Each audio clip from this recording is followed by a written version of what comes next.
was in Portland for 2 days before, so I've been in the city for 7 years. I haven't seen so many trees in probably the last 10 years.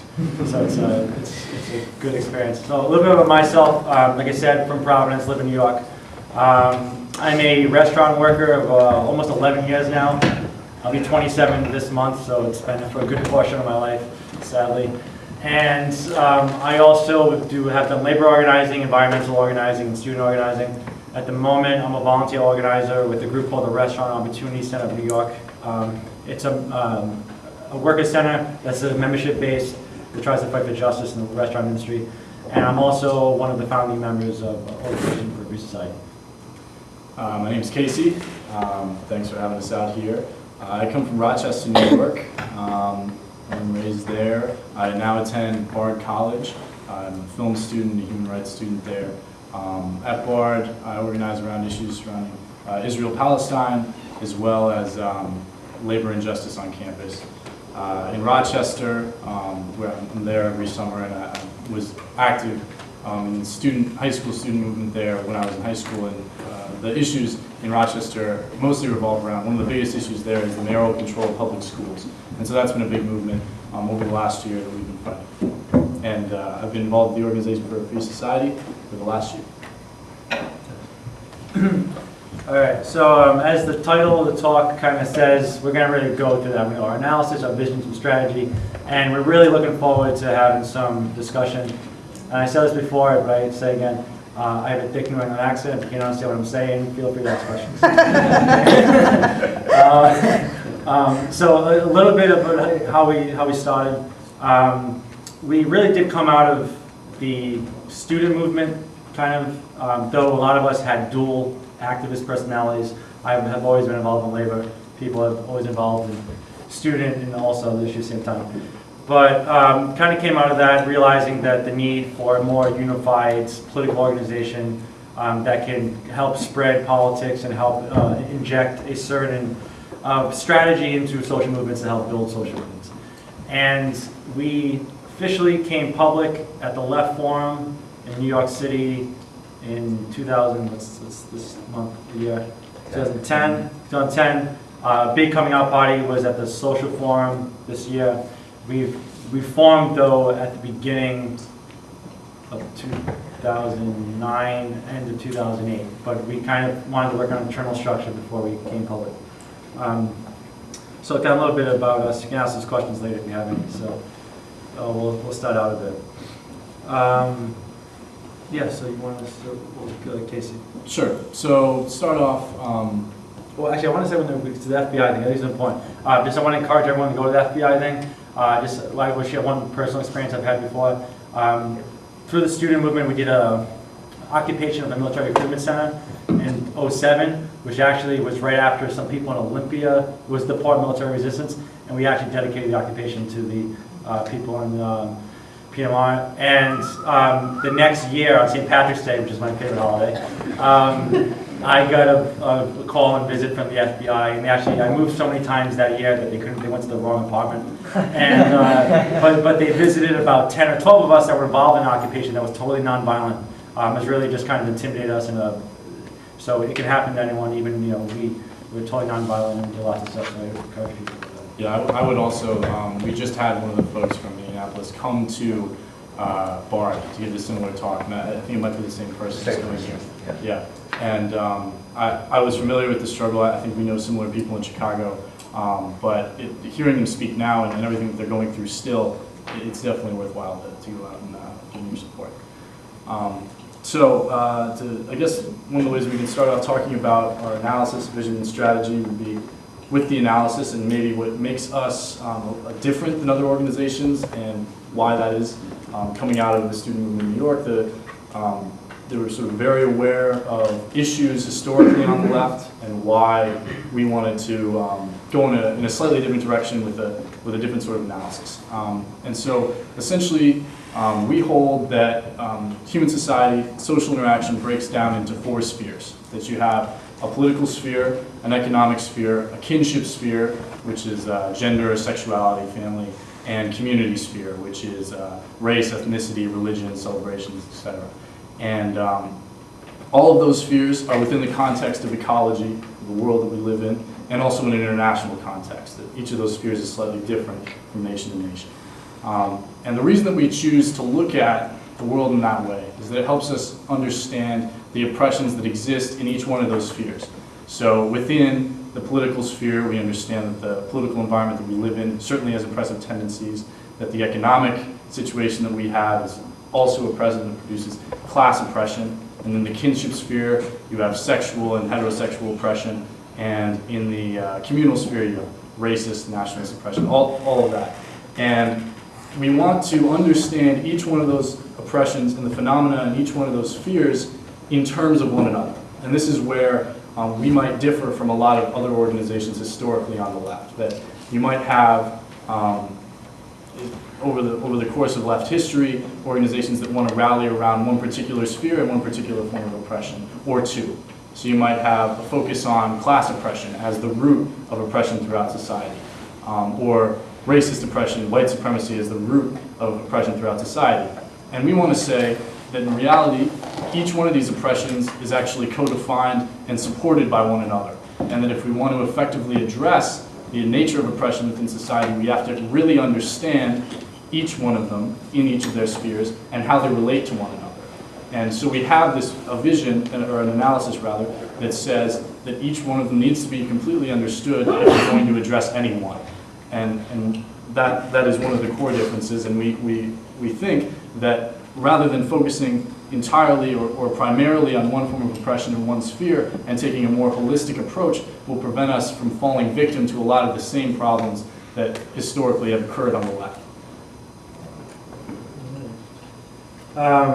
And kind of in light of that, how we have kind of a little motto that we use internally that originally was thought up of this group that was in the Bay Area in the late 90s that Van Jones was actually a part of before, in his more radical days, called STORM, Bay Area Stand Together, Organizing Revolutionary Movement. Again, we have differences in politics, but they had a good motto when trying to search out analysis was take all the best and leave all the rest. So kind of we draw from the feminist movement, from the nationalist movement, third world liberation movements, anarchist analysis of the state, but there's also strategic movements of other movements. So kind of taking all of it and when it's, and because we want to win, because that's one of the things that we have a strong desire that we think we can win and we know we can win. So we're not going to hold on to something just because we think we like some guy or woman who was famous for us back in the day because they had it. We're not just going to do it because they did it. We actually want to win. So we think we've drawn from the best that we think are, and then the rest can be appreciated, but in the dustbin of history after revolution. So I want to talk about vision. First, let's say, what is a vision? It's kind of been talked about, which is a good sign in the last few years, decade, among some groups. Because historically, if you go to a library, I almost want to do like an experiment and say, I'll give you 10 minutes, run to the Evergreen library. I don't know where that is. But if you run there and get me as many books on analysis in any sphere alike and come back to here, we could probably fill the whole room. Get a book on vision, what an actual alternative to all these oppressions, of all these oppressive structures, and realistically, and this isn't even a joke, you probably wouldn't be able to get one up to me, I'm 6 feet tall. That probably wouldn't happen. And so we think as organizations that we need vision. That means not a blueprint of a new society, but at least a minimal set of institutions, a minimal set of roles and structures that we need to transcend the oppressive institutions that we already identify. So just as an example, what I'm most familiar with, some of my work is stuff around class and the economic democracy, and is that if we believe that capitalism is bad, which is in our analysis, that we recognize that we don't like markets, we don't like private ownership of property, we don't like the hierarchical division of labor, and we don't like that people get rewarded based on genetic lotteries, based on how, if I'm 6 feet tall, someone's 5 feet tall, picking apples, we have the same tools, I'm obviously going to pick more because I'm a little bit taller. Why should I get a higher income if we're working just as hard? So we want to pick out institutions that can go beyond that. So in the economic sphere, for example, we call for social ownership of productive property. Not like, I'm not social ownership of your toothbrush, that would kind of be disgusting. But, you know, like, but things that can actually produce things in society. Instead of having corporate ownership and corporate division of labors, we call for workers' councils and consumer councils, people that are based where they are making decisions. And instead of having that division of labor, we want to, where in our society right now, we have about 20 to 30% of the workforce has the monopoly over the empowering work, of the ability to make decisions, of the skills through the education system, and they have undue power and privilege due to that. So we want to take that empowerment and skills and education, and we want to equally distribute it by redefining work, by having balanced jobs instead of jobs that are not hierarchical division of labor. And instead of a market which is based on competition and greed, where people, it's actually the rules of the game to get more out of someone for less, and actually to crush your opponent if you want, because that really is the rules of the game. You have to crush your opponent to win. It's more like a Genghis Khan economy. And we want to increase that with a system of democratic planning between the consumers and the workers. And I'll get into a little more of like the other spheres, the visions that we want, but the need for vision, because we haven't really gone to that. I just said that people haven't done it. Picture you're going to get on a plane. You kind of want to know where that plane's going to land when you get on it, right? If you're going to build a bridge, you kind of want to know where the end of the bridge is to be, because say if I'm going to get on a plane now, I sure don't want that plane to go into the green zone in Iraq.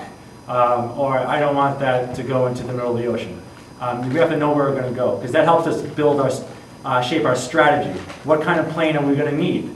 How far is it? How much gas are we going to need on the plane as we're going? What kind of structures, what kind of bridge are we going to need to get to the other side? So we can't, even for those who say, well, we have to focus on the here and now, well, how are we going to focus? What's our orientation going to be? And we feel that vision informs our strategy in the present.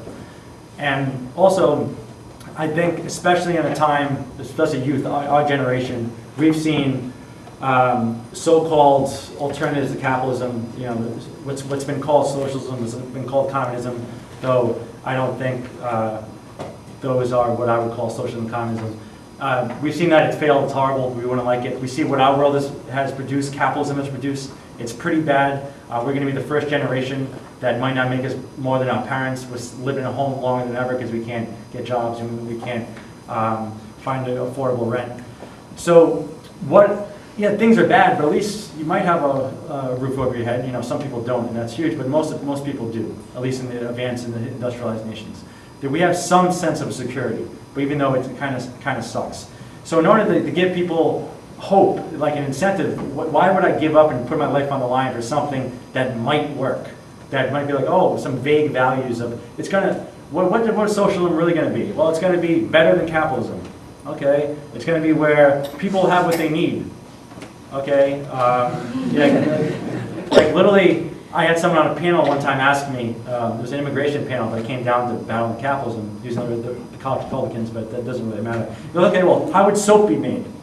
And I told him how soap would be made in the participatory economy.